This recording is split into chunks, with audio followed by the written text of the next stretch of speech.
دنیا کے بدلتے ہوئے جغرافیائی منظرنامے میں ایک نیا اتحاد ابھرا ہے جو نہ صرف امریکہ کی یک طرفہ بالادستی کو چیلنج کرتا ہے بلکہ دنیا کو ایک کثیر القطبی اور متوازن عالمی نظام کی طرف لے جانے کی بنیاد رکھ رہا ہے۔ یہ اتحاد ہے روس، ایران اور چین کا۔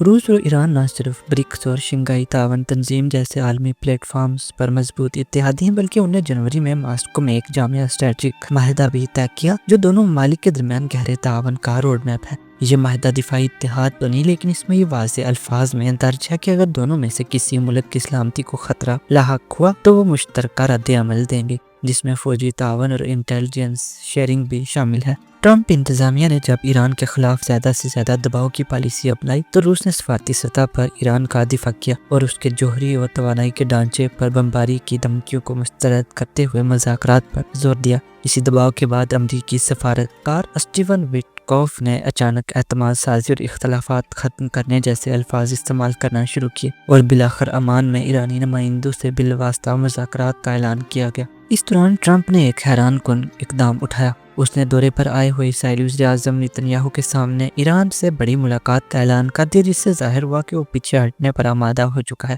اب سوال یہ اٹھتا ہے کہ کیا روس واقعی ایران کی مدد کرے گا؟ ایران میں رہے سابق روسی سفیر الیگزینڈر ماریاسوف کے مطابق روس ایران معاہدہ صرف علامتی نہیں بلکہ عملی تعاون کا منصوبہ ہے، خاص طور پر مغربی پابندیوں کے خلاف مشترکہ مزاحمت کے لیے۔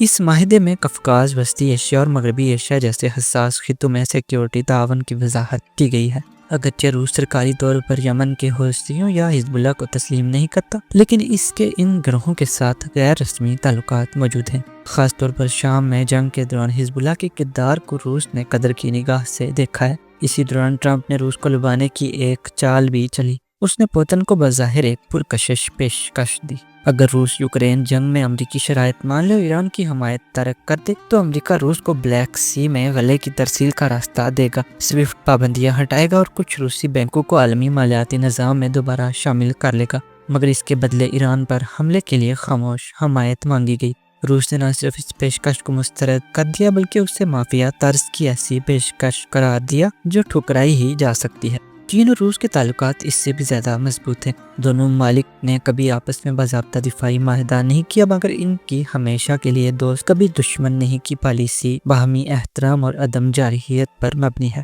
دونوں ممالک نہ صرف ایک دوسرے کی سالمیت کا دفاع کرتے ہیں بلکہ دنیا بھر میں امریکی یک طرفہ اقدامات کے خلاف متبادل نظام قائم کرنے کی کوشش کر رہے ہیں۔ مارچ میں روس، چین اور ایران نے 5ویں مشترکہ بحری مشقیں خلیج عمان میں کی جو ان کی دفاعی ہم آہنگی کا ثبوت ہے، مگر اس اتحاد کو نیٹو جیسا باضابطہ اتحاد کہنا غلط ہوگا۔ یہ ایک اسٹریٹجک سہ فریقی تعاون ہے جو ایک نئی صف بندی کو جنم دے رہا ہے۔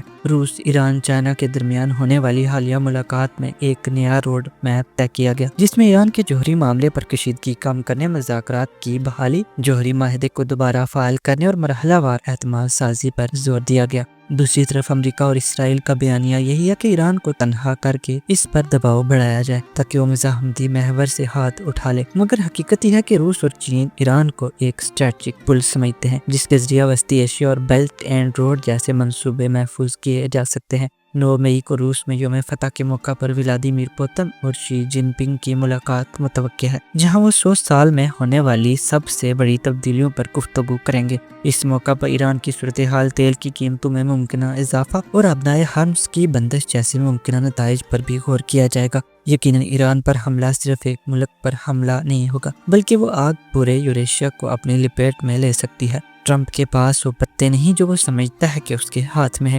روس اور چین اب ایران کے لیے صرف تماشائی نہیں بلکہ ایک فعال دفاعی دیوار ہے۔